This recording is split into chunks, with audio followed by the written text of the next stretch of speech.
तो जैसा कि पिछले एपिसोड में हमने देखा था, अब लिलू पर दो और दुश्मन पड़ चुके थे। एक जू फैमिली का और दूसरा किन फैमिली का। अब आगे अभी जो नए बंदे आए थे ना, ये और ज्यादा पावरफुल थे। मतलब जाओ जुआन वगैरह से ज्यादा ही थे। और आर्मी भी इनकी तकड़ी थी, क्योंकि दोनों साइड में ना 5-5 हजार गार्जियन आर्मीज थे। इस दौरान चोकिंग तारीफ करता है लिलू की कि ग्रैंड कमांडर लिलू, ये बहुत इंप्रेसिव है कि आपने एक सेकंड ग्रेड ड्यूक को हरा दिया, वो भी बस 2000 गार्जियन सपोर्ट के साथ। तो आपका नाम तो होने वाला है वर्ल्ड एंड रिवर रीजन में भी, लेकिन आप लाइमलाइट पूरा नहीं चुरा सकते। आपको सॉवरिन पल्स तो देना पड़ेगा, फिर आप हेवनली ड्रैगन पीक वापस लौट सकते हो। और किनी भी इस दौरान ना लिलू की तरफ देख रही थी और उसका एक्सप्रेशन काफी कॉम्प्लेक्स था। मतलब पुराने दिन याद कर रही थी कि ये बंदा पावर लेवल में मेरे से नीचे हुआ करता था और क्या ही जल्दी पड़ा है, और अब तो ड्यूक लेवल के बंदों को भी पछाड़ दे रहा है। और ये लोग यहाँ पर इसलिए आए थे क्योंकि किन लियान को जैसे ही पता चला था ना कि लिलू पर एम्बुश हो रहा है, वो वापस लौट रहा है हेवनली ड्रैगन पीक की तरफ, तभी इन्होंने आदेश दे दिया था चूकिंग और किनी को कि जाओ और उसे धर लो। क्योंकि इस मैटर में तो लीजिंग है भी कुछ नहीं बोल सकते ना, क्योंकि भाई ये यंग जनरेशन का एक बैटल चल रहा है सॉवरिन पॉल्स के लिए।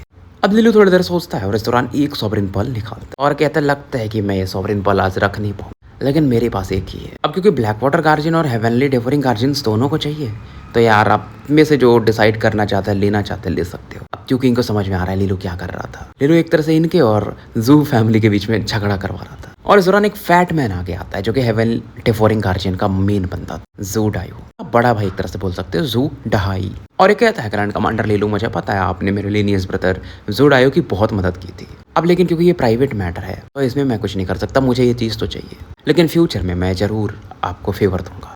मतलब जू डाई सीधा सीधा कह रहा था कि सॉवरिन पल तो उसी का है। चूकिंग भी समझ रहा था यार चाहिए तो उसको भी। वो जू डाई को की तरफ देखता और बोलता है कि ब्रदर जू, ये लिलू हमारे बीच में झगड़ा कराना चाहता है और फिर वो निकल जाएगा, तो क्यों ना हम ऐसा करें कि पहले इससे सॉवरिन पल ले ले, फिर हम बाद में बैटल करके डिसाइड कर लेंगे।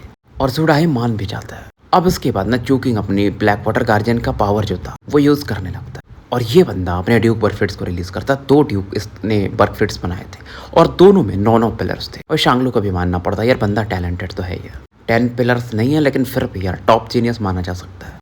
पावर लेवल से भी लग रहा था अपर सेकंड ग्रेड का ड्यूक है, और उसमें भी लेट फेज में है। चूकिंग अभी भी प्यार से पूछता ग्रैंड कमांडर लिलू, आप ये सॉवरिन पल दे रहे हो या फिर मैं एक्शन लूँ। अब लिलू अपने एलिफेंट ब्लेड को कस के पकड़ लेता है, और चूकिंग जानता था इस समय वेस्ट करके मतलब नहीं है, लिलू इसीलिए कर रहा है कि टाइम वेस्ट कर रहा था। अब लिलू फाइट बैक करने को देखता है, रेजोनेंट पावर इकट्ठा करता है, पर तभी इसके अंदर जो एनर्जी एंटर करते हुए अपने आप रुक जाती है। फिलहाल लिलू क्या कर रहा था ना, एंशिएंट स्वॉर्ड फॉर्मेशन जो था उसे एक्टिवेट कर रहा था। और चूकिंग भी जब ये देखता तो सामने की तरफ देखता है ब्लैक सोल पीक पर एक बंदा खड़ा था, और वहां से एक आवाज आती है कि हिम्मत है तो आगे बढ़ के ट्राई कर सकते हो तुम। जैसे लिलू ये आवाज सुनता है काफी खुश हो जाता है, क्योंकि ये गार्जियन जनरल ली फोलो की आवाज थी। तो फाइनली इनका रीइंफोर्समेंट आ चुका था, और इस बंदे के 4 ड्यूक बर्कफिट्स दिखते हैं और बहुत लोग इसे पहचान ले। और क्योंकि वो अपनी आर्मी के साथ है, पावर लेवल तो छोड़ी, तो 6वें 7वें लेवल के ड्यूक के बराबर था। और जो फॉर्मेशन वाले बंदे थे ना, वो भी काफी खुश थे लिलू के इस धमाल वाले परफॉर्मेंस की वजह से। और लोगों को कहना पड़ता कि यार जियांग किंग ये तो सच में टैलेंटेड है, तो ये बंदा भी कम नहीं है, ये भी शायद उसी रास्ते पर चलेगा, पाथ ऑफ एक्सेशन की। चूंकि इनको समझ में आ चुका था कि अब तो ये सॉवरिन पल नहीं जीत पाएगा। थोड़ा सा अगर लेट होता ली फोलो को आने में तो ये कामयाब हो सकता था। और फिर थोड़ी बात भी होती, चूकिंग भी तारीफ करता लिलू की। फोलो भी कहते हैं कि लिलू इतना कैपेबल है कि इतना समय तक वो ड्रैग कर दिया बैटल को, जबकि इतने सारे ड्यूक उसके पीछे थे। और चूकिंग एक बार सोचता है कि शायद हेवनली डेवरिंग वाली टीम इसको सपोर्ट करेगी, यानी जू डायो की, बट वो तो बोलते हैं यार अब हम तो जा रहे हैं। तो इसका दूसरा प्लान भी यहाँ पर विफल हो जाता है, और फिर ये भी अपनी टीम को इशारा कर देते, और किनी से कहते लगता फिर से हम खाली हाथ जाएंगे और मास्टर की गाली सुनने को मिलेगी। अब किनी कहती इसमें हम कुछ नहीं कर सकते थे, क्योंकि हेवनली ड्रैगन पीक वाले बंदे आ चुके थे। और चूकिंग कहता अगर कोई ड्रैगन फांग इनवॉय वाला बंदा होता ना, तो अभी मैं बैटल कर लेता, लेकिन ली फुल वो 4th ग्रेड के ड्यूक है, अगर मैं 3rd ग्रेड जाता हूँ फ्यूचर में तो शायद इन्हें टक्कर दे पाऊँ। और ये बंदी भी तारीफ करती है कि आप अच्छा कर लेंगे सीधे, फ्यूचर में गार्जियन जनरल बनेंगे हमारे 9 टर्बुलेशन गार्जियंस का। बट चूकिंग कहते हैं इतना आसान भी नहीं, क्योंकि क्वीन जेलिन अपना पोजीशन इतना जल्दी तो नहीं छोड़ेंगे। इधर लिलू अपना लौट चुका था ली फोलो के साइड में। फोलो फिर से इसकी तारीफ करते, तुमने पूरा वर्ल्ड एंड रिवर रीजन को जगा के रख दिया है। तुम्हें पता है मैं अपना एक मिशन कैरी आउट कर रहा था, लेकिन इमरजेंसी समनिंग आई मेरी तरफ लीनियर चीफ की तरफ से, फिर हमें वापस लौटना पड़ा। अब लिलू चिंतित था जियांग किंग के, तो ली फोलो बोलते टेंशन मत लो, ली जियूशन जा चुकी है उन्हें सपोर्ट करने के लिए अपने ड्रैगन बोन गार्जियंस की टीम के साथ। इवन हॉल मास्टर ली किनफेंग भी गए हैं गोल्डन स्टोन वैली की तरफ, क्योंकि हेवनली एम्परर जाव वाले थोड़ी तबाही मचा रहे हैं, और हॉल मास्टर जिन पान थोड़े डिसएडवांटेज में हो सकते हैं। बेसिकली 3 गार्जियन जनरल्स को रिलीज किया गया इस मिशन के लिए अब, थोड़ा सा समय बीतता और जियांग किंग इधर लौट चुकी। लीलू जाके देखता है कि ठीक तो है सब जो भी है, और इनके साथ में ली जियूशन थी, ड्रैगन बोन की गार्जियन। अब जैसे ये लोग चोकिंग वगैरह सुनते हैं ना जियांग किंग जब लीलू बोलता है, तो किनी और दोनों ये उस तरफ देखते। किन्नी को कहना पड़ता है कि ये बंदी सही में अनराइवल टैलेंट है, 10 पिलर ड्यूक परफेक्ट। और चोकिंग जैसा बंदा जो कि बहुत सेल्फ कंट्रोल वाला है, उसको भी ना थोड़ा सा वैसा फील होता है, आकर्षण टाइप बोल सकते हो।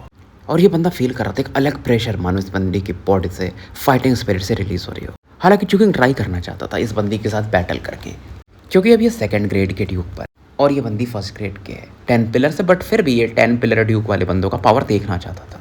कि नहीं इधर अलग ही कहती यार ये बंदी सही में बहुत सुंदर है, चोकिंग मजे लेता है, लगता है अब हमारे अनमैच्ड फेरी ऑफ वाटर को एक वर्दी कॉम्पिटिटर मिल चुकी है। कि नहीं बोलती ये सुंदरता उंदरता ये तो लोगों का दिया हुआ है, मुझे इनमें कोई इंटरेस्ट नहीं है। चोकिंग इधर फिर से बोलता है लीलू सही में बहुत ब्लेस्ड बंदा है, हमारे मास्टर को लीड एक्स1 पसंद है। अब जो भी मैटर हुआ उसकी वजह से वो हमारी मास्टर लीड एक्स1 और टान टाइलन से नफरत करती है, जिसकी वजह से लीलू से भी नफरत करती है। आप एक काम कर सकते हो, लीलू को सेड्यूस कर सकते हो मार्शल सिस्टर, और अपने अंगूठे के नीचे दबा सकते हो। ये नहीं सुनती तो यार आप कैसी बातें कर रहे हैं सीनियर ब्रदर। चोकिंग स्माइल करता है और कहता है इसमें क्या बुरा है, आप देखने में सुंदर हो, बंदा भी अच्छा है, बट की नहीं कहती आपको समझ नहीं है। लीलू जो है ना वो बाहर से बहुत फ्रेंडली दिखता है, बट अंदर से उसके अंदर एक खुददारी है, सुंदरता के उसके ऊपर कोई प्रभाव नहीं पड़ता। और उसकी बीवी भी इतनी सुंदर है, फियांसे है। और उसके बाद ये यहाँ से जाने लगती, बट एक नज़र जियांग किंग और लीलू की तरफ जरूर देखती, तो जियांग किंग की भी नज़र इन दोनों पर पड़ती, बट ज़्यादा उसे फर्क नहीं पड़ता है। उसका ध्यान लीलू पर, और ये पूछती है कि तुम उसे पहचानते हो। लीलू बताता है कि हाँ वही तो है किलियान की बेटी किनी। और ये भी कहती है अच्छा इसीलिए उसे लोग फेरी ऑफ वाटर कहते हैं, दिखने में भी काफ़ी सुंदर है, टेम्परामेंट भी अच्छा है, लोगों का दिल हिला सकती है। और कहती वो लगातार हम दोनों को ऑब्जर्व कर रही थी, कोई कहानी तो नहीं है तुम दोनों के बीच में। लीलू बोलता है अरे वैसा कुछ नहीं, आपको तो पता ही है कि लियान कितना नफरत करती, और ये बंदी स्पिरिचुअल रेजिडेंस केव में मिली थी, लेकिन मैंने इससे दूरी बना के रखा था, आपको पता ही है कि मैं कितना कैरिस्मेटिक हूँ। इस दौरान जियांग किंग की नजरें लू शांगलू पर भी पड़ती और वो हंसती कि चलो अब तुम सेफ हो तो मैं भी जा रही हूँ। अब लीलू कहता है ये शांति से नहीं जा सकती थी, अपने मन में सोचता है ये कहने की क्या जरूरत है। अब जियांग किंग लीलू की तरफ देखती और कहती है कि लगता है तुमने बहुत गलियां घूम ली हैं। लीलू बोलता अरे वैसा कुछ नहीं है, आपका चेहरा सही नहीं दिख रहा मुझे, आप इंजर्ड तो नहीं हो। क्योंकि सही में यार जियांग किंग ने अच्छी खासी एनर्जी अपनी यूज़ की, तो लाइट थोड़ा डिम तो पड़ गया था। इधर उनका मस्ती मजाक चलता है। जिया बोलती है ऐसा तो नहीं अब तुम मुझे फर्स्ट ग्रैंड कमांडर की जगह रिप्लेस करने वाले हो। लीलू बोलता है ऐसा बिल्कुल नहीं है, आप अपनी पोजीशन संभालो। लीलू कहता है मैं तो सीधा आप गार्जियन जनरल बनना चाहता हूँ। जिया यू बोलती है फिर तो मैं तुम्हें सपोर्ट करूंगी। लीफुल वो भी इन दोनों को लुक देता है कि यार ये लोग सुधरेंगे नहीं। हाँ अगर जिया किंग मेरे रोल को एनवी करेगी तो मैं तो दे सकता हूँ, उसका भी मन में ख्याल ये था। फिलहाल ये लोग यहाँ से निकल जाते क्योंकि ये जो खतरनाक रास्ता था, सफर था, ये अब इनका खत्म हो चुका था। और जाओ फैमिली के जो 10,000 बीस्ट गार्जियन आर्मी है, कहीं ना कहीं इसका एक अब मजाक भी बनने वाला था, क्योंकि लीलू ने इन्हें परास्त कर दिया था, उधर जियांग किंग ने उन्हें परास्त कर दिया था। तो जाते जाते इन लोगों की मुलाकात ली टिंगयू से भी होती, जो कि ड्रैगन स्केल गार्जियन की गार्जियन थी, गार्जियन जनरल, जो फिलहाल वो ब्लैक वाटर गार्जियंस को इंटरसेप्ट करने गई थी। तो पूरी टीम यहाँ पर वापस लौट चुकी, और जो लीलू का न्यूज़ था कि उसने क्या क्या कारनामे किए वो पूरा फैल चुका था, और लोगों को लगा था ना कि वो शायद ये लोग संभाल ना पाए लीलू और जियांग किंग के। जियांग किंग टैलेंटेड है, बट सामने वाले बंदे भी तो ड्यूक के 3rd लेवल 4th लेवल वाले बंदे रहेंगे, और लीलू पर तो इनको और कम उम्मीद था। लेकिन चीजें इन्होंने पलट दी थी, और लोगों को तब समझ में आता है कि लीलू के तरकश में बहुत सारी तीर है। क्योंकि बड़ी बात ये थी ना, जियांग किंग ने भी बस 3000 आर्मी के साथ जाओ जियोन को रोक दिया, और उसके अलावा 3 5th ग्रेड के ड्यूक भी थे उनके साथ। और लोग यही सोच रहे थे, इस करके लीजी वो बात कर रहा था कि अगर उसका दूसरा ड्यूक परफेक्ट बन गया ना, वो भी 10 पिलर, तो भाई फिर तो मैं भी खतरे में हूँ, जबकि ये लोअर 5th ग्रेड का ड्यूक था। अब ये सुनकर के ली होंग क्यों जो थी उसका एक्सप्रेशन बदलता है, फिर वो कहती है इतना आसान थोड़ी है 10 पिलर ड्यूक परफेक्ट बार बार बनाना, उसमें अच्छा खासा फाउंडेशन भी अपना लग जाता है। फिर ये लीलू की बात कर रहे थे। ली होंग की उस दौरान कहती है मैं जाओ जियोन से बैटल कर चुकी हूँ, वो ज़्यादा तगड़ा नहीं है ऑब्वियसली, क्योंकि ये बंदी के अपर 2nd ग्रेड की ड्यूक थी और ब्लड गार्जियन में 1st ग्रैंड कमांडर थी, तो तगड़ी तो थी ये। बट जीओ इसको बोलते हैं कि लीलू तो ग्रेटर हेवनली रेजिडेंस पे ही है ना अभी, तो होंक्यो भी समझ तो रही थी कि लीलू ड्यूक लेवल पे जाएगा तो फिर उसे रोकना और मुश्किल होगा। इधर इनके चर्चे चल रहे थे, और हेवनली ड्रैगन सिटी पे ये जो बड़ी आर्मी गई थी ये वापस आ चुकी थी। इधर पीछे से अपने या इनके पहले ही ना बायो बाकी लोग आ चुके थे। लीलू आता और चिंतित था, खास करके ली जिनपान, अंकल बायो और आंटी उनके लिए पूछता भी है आप लोग ठीक तो हैं। ली जिनपान खुश थे और कहते हैं कि हम तो ठीक है, लेकिन तुमने और किंगे ने काफी सरप्राइज किया, मुझे लगा तुम लोग ज़्यादा देर तक नहीं टिक पाओगे, बट बढ़िया है, मजा आ गया। उन जाओ फैमिली को अब समझ में आएगा। इस दौरान लिजिंगे भी यहाँ पर आ चुके, वो खांसते और बोलते हैं ये सब होता ही नहीं, अगर तुम 8th ग्रेड ड्यूक पे पहुंच जाते तो जिनपान, मतलब इनको पब्लिकली क्रिटिसाइज करते। जिनपान का एक्सप्रेशन बदलता है कि यार क्या यार पिताजी, मन में 8th ग्रेड ड्यूक परफेक्ट्स के लिए फोकस तो कर रहे थे बट पहुंचे नहीं थे। और जिंगे का कहना यह था कि क्योंकि तुम सीरियस नहीं हो। लीलू भी इस दौरान थोड़ा सा उनकी मदद करने के लिए आता है। ग्रैंडफादर आपने बहुत टीम भेज दी तो हमें दिक्कत नहीं हुआ, जाने दीजिए। जिंगे भी बोलते तुम बहुत लकी हो, एक सॉवरेन पर्ल पाना मुश्किल बात और यहाँ पर तुम्हें दो दो मिल गए, क्योंकि 10-10 साल में एक आधी सॉवरेन पर्ल मिलता है। और जिंगे को पता भी नहीं था कि 2 सॉवरेन पर्ल है, तो ये जब पता चलता है तो और ज्यादा खुश होते हैं। अब ली केनफेंग आते हैं, सॉवरेन पर्ल्स बाकी जो स्पिरिचुअल पर्ल्स मिले थे इन लोगों को वो इकट्ठा कर लेते हैं इन लोगों से। यहाँ पर बहुत सारे एल्डर्स बैठ चुके हैं, मतलब ब्लड फैमिली जो भी 5 फैमिलीज के।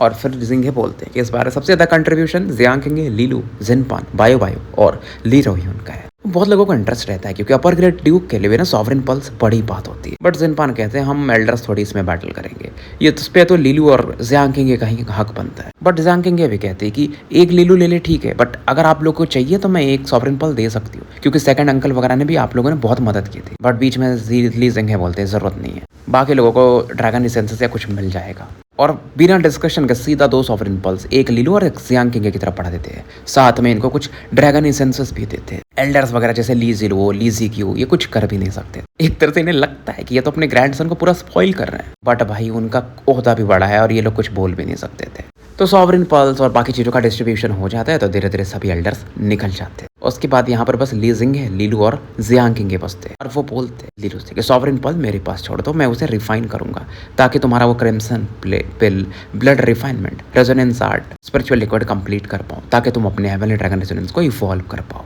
और फिर ये जिंगे जो थे जियांग किंग का भी रख लेते कि मैं कुछ प्रेशियस मटेरियल इकट्ठा करके तुम्हारे लिए एक टॉप ग्रेड का फाउंडेशनल स्पिरिट ट्रेजर रिफाइन कर दूंगा। जियांग किंग भी इनको थैंक्स सॉन्ग्स बोल देती है, क्योंकि ऑब्वियसली अब इसके ये दादाजी है तो इतना सोचने की कोई बात नहीं थी। और फिर ये बात करते हैं, अब तो तुम लोगों को समझ में आ गया होगा कि इधर कितने पावरफुल लोग हैं छिपे हुए हैं। दोनों हमें सारी लाते बिना ड्रैगन फांग गार्जियन के लिए कि इनको सक्सेसफुल होना मुश्किल था, तो इन्हें पता था कि इनको कल्टीवेशन बढ़ाने की जरूरत है। वो बोलती है कि मैं सेकंड ग्रेड ड्यूक की तरफ जाएंगे पुश करूंगी, अगर एक 10 पिलर का ड्यूक बर्फिट्स बना पाए तो हमारी एबिलिटी काफी बढ़ जाएगी। जिंगे अंदर ही अंदर काफी खुश होते थे कि लड़की पाथ ऑफ एक्सेशन के रास्ते पर ही चलना चाहती है। रास्ता कठिन है क्योंकि इवन लीड एक्सॉन और टांटाइलन अपने जो भी उन्होंने ड्यूक बर्फिट्स बनाए शुरुआत की खास करके थी, उनमें एक ही था 10 पिलर, तो रास्ता काफी कठिन होता है ट्रांसेंडेंट ड्यूक बनने का। तो जिंगे बोलते हैं जल्दी नहीं है कोई, जब राइट अपॉर्चुनिटी मिले, तुम्हें कॉन्फिडेंस हो कि तुम ब्रेक थ्रू कर सकते हो, 10 पिलर्स बना सकते हो, तभी बनाओ। अब वो बोलते हैं अब रात का समय हो रहा है, तुम लोग जाओ आराम करो। अब ये यहाँ से जा रहे थे और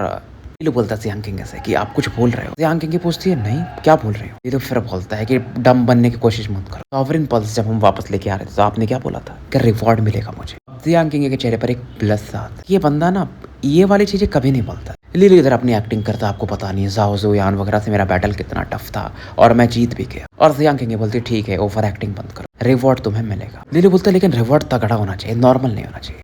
फिर जियांग किंग से लुक देती तो बोलता अरे मुझे पता है आप हमेशा रिवॉर्ड अच्छा ही देते हो। तो फिलहाल ये बंदी मतलब अपने कमरे में जाती है, कपड़े वपड़े बदलती है और लीलू भी इसे फॉलो करता है। हालांकि मतलब थोड़ा शाम का ही समय था, तो ये लोग जाकर के अपने फांग गार्जियन की टीम से भी मिलते, इनके जैसे कार्य लगते। फिलहाल लीलू सोने का टाइम हो रहा था, उस तरफ पड़ता है, जियांग किंग से मिलता और उसने फिलहाल वही वो पैजामाज वगैरह पहने थे जो कि टांटाइलन ने एक समय इसके लिए सिले थे। अब कपड़े थोड़े थे वैसे समझ सकते, नीचे में कुछ वैसा पहना नहीं था, तो लीलू के अंदर ना वो हीट वाली भावना जग रही थी। लेकिन जियांग किंग इसके अच्छे से मजे लेती और लीलू देख रहा जियांग किंग भी जो कि नॉर्मली एकदम कूल काम रही थी, थोड़ा ब्लश फील कर रही थी। लेकिन ये बोलती है कि हम आज साथ में सोएंगे लेकिन नो टचिंग। अब लीलू भी बोलता है यार फिर ये क्या है, ये तो एक प्रकार का सजा ही है। हालांकि फिर भी जियांग किंग थोड़ा एम्बैरेसमेंट फील कर रही थी क्योंकि ये सब चीजें शादी के पहले इन्हें करना नहीं है, बट अब ये क्या ही कर सकते। हालांकि लीलू निराश फील करता, बट साथ में सो रहा था, क्लोज तो काफी थे ये, फिर भी ये कुछ नहीं से तो कुछ बेहतर था। और मतलब इसके कमर पे हाथ रख के सोता है, थोड़ी बहुत अपनी इच्छाएं जो पूरी कर सकता था तो नहीं कर पाता। फिलहाल सुबह हो जाता है, लीलू जब तक उठता है जियांग किंग की बेड छोड़ चुकी थी, बट फिर भी ये ना जब ये बालकनी में अभी खड़ी थी, थोड़ा इमोशनल वो फ्लक्चुएशन होता है ना, फर्स्ट टाइम आप एक दूसरे के साथ बेड शेयर कर रहे हो। हालांकि कुछ होता नहीं है जैसा कि जियांग किंग का कंडीशन था, बट फिर भी एक अनइजीनेस था, लेकिन वो धीरे धीरे कहीं ना कहीं खत्म हो रहा था। और जियांग किंग को भी पता था कि फ्यूचर में ये दिल अपना किसी को दे नहीं सकती, शायद ये लीलू के लिए ही बनी थी और लीलू इसके लिए। और फिर ये कहती है कि लीलू मुझे तुमसे कुछ पूछना। लीलू भी कहता हाँ पूछो। अब ये पूछती क्या मैं जेनेसिस सीड हूँ, मास्टर ने और मिस्ट्रेस ने सेक्रेड वाइट रेजोनेंस सेट से हासिल किया था। अब ये सवाल सुन करके ना लीलू के अंदर बेचैनी होने लगती। आप कैसे हो सकते हो जेनेसिस सीड, मैं हूँ ना।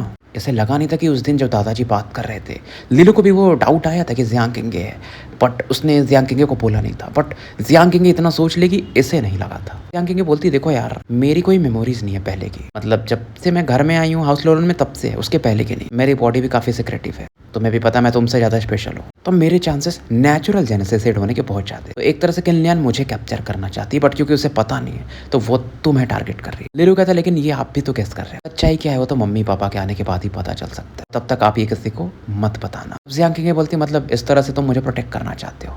अब लिलू भी बोलता है, ऑब्वियसली इसे हक करता है कि आप मेरे फ्यूचर वाइफ हो, अब आपको प्रोटेक्ट नहीं करूंगा तो कैसे करूंगा। और जियांग किंगे फिर भी इसके मजे लेती है, इसे यंगर बोल के। लिलू भी बोलता है, अरे मैं बच्चा नहीं हूँ। अब इस दौरान जियांग किंगे फिर भी बोलती है कि देखो लिलू, जब से मैं ड्यूक लेवल में एंटर किया ना, मुझे तब अब समझ में आ रहा है कि मेरे बॉडी में बहुत सारे सीक्रेट्स हैं, शायद फ्यूचर में बहुत सी चीजें चेंज हो सकती है, मेरे और तुम्हारे बीच में भी। अब लिलू का दिल और बेचैन होने लगता है, हालांकि ये हक करके था, कुछ भी हो जाए इस दुनिया में कुछ भी नहीं बदल सकता हमारे और आपके बीच में, टेंशन मतलब, मेरे भी बॉडी में बहुत सारे सीक्रेट्स हैं, क्या पता मेरे ज्यादा इंप्रेसिव हो। जियांग किंगे को ये समझा रहा था। हालांकि इस दौरान जियांग किंगे भी मन में बोल रहे थे, कुछ भी हो जाए हाउस लोलन तो मेरा घर है।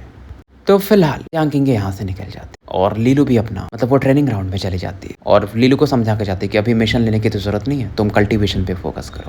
लीलू का भी रेजोनेंस डायग्राम 2000 तो पार कर ही चुका था, 10,000 की सेवा जरूरत थी, फिर ये perfect 1,00,000 heavenly resonance diagram fit पे पहुंच जाएगा। और अभी तो world and river falling star terrace की भी पारी थी, जहां पर ये लोग स्टार रिफाइन करते, तो वहां पर भी फायदा मिल सकता है, जिसका कि 10 दिन बाद ओपनिंग था। और इसे हेवनली रेजोनेंस को भी अपने इवॉल्व करना है, तो उससे भी थोड़ा इसका रेजोनेंस डायग्राम इंक्रीज ही होने वाला था। क्योंकि देखो हेवनली ड्रैगन रेजोनेंस जो है ना, जितने भी प्रकार के दुनिया में रेजोनेंसेस है उनका किंग माना जाता है, और इसके पिताजी के पास भी है, उनका क्वासी 9th ग्रेड का है। लीलू भी उस लेवल पे एटलीस्ट तो जाना चाहता था, और रेजोनेंस तो इवॉल्व बाद में कर ही सकता है। फ्यूचर में इसका थंडर ड्रैगन रेजोनेंस नहीं रहेगा, अब रहेगा हेवनली ड्रैगन थंडर रेजोनेंस, जो कि अभी इवॉल्व होने का है। ये सब सोच के ही ना ये काफी खुश हो जाता था। धीरे धीरे 5 दिन निकल जाते, ये अपने दादाजी का वेट कर रहा था ना, क्योंकि वो लिक्विड वगैरह जो भी था रिफाइन कर रहे थे।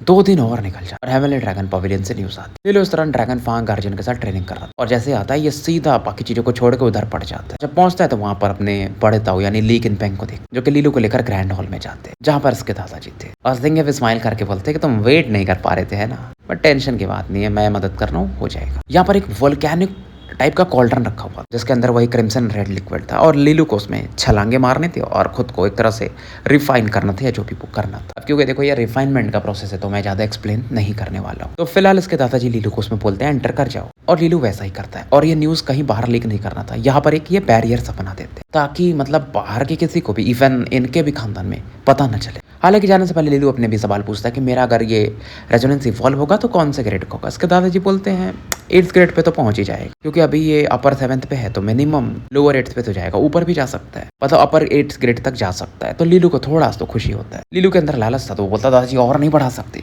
दादाजी भी उसके बोलते यार तुम बहुत ज्यादा लालची आदमी हो। लीलू भी बोलता अरे आप नहीं समझ रहे हैं, जियांग किंग इतनी स्ट्रॉन्ग है, मैं भी प्रेशर फील करता हूँ। हालांकि ऐसे समझाते हैं कि भाई तेरे पास 6 रेजोनेंस है, तू भी कम नहीं है। तो फिलहाल ये कंट्रोल में एंटर कर चुका था और रेजोनेंस को इवॉल्व करने में लग जाता है। अब देखो यार टेम्परिंग हो रही थी इसकी बॉडी की रेजोनेंस पैलेस की, तो काफी पेन होता है, लीलू जिसे बर्दाश्त कर रहा था, और इसका विल पावर भी काफी स्ट्रांग था। इसके दादाजी वगैरह भी वही बात कर रहे थे और बड़े था कि लीलू जो है ना वो शांत क्यों रहता है, क्योंकि वो शुरू से बाहर रहा और इसके मम्मी पापा साथ में नहीं थे, तो ये अपने पावर को दिखाना नहीं चाहता ज्यादातर लोगों को, लाइमलाइट में नहीं आना चाहता था। टाइग्स वन थोड़े अलग थे, क्योंकि शुरुआत से बड़े खानदान में थे और भाई को मारपीट करने की आदत थी, मस्त पीटा पार्टी करते थे और हराते रहते थे, और अंदर से दोनों सेम थे एक तरह से।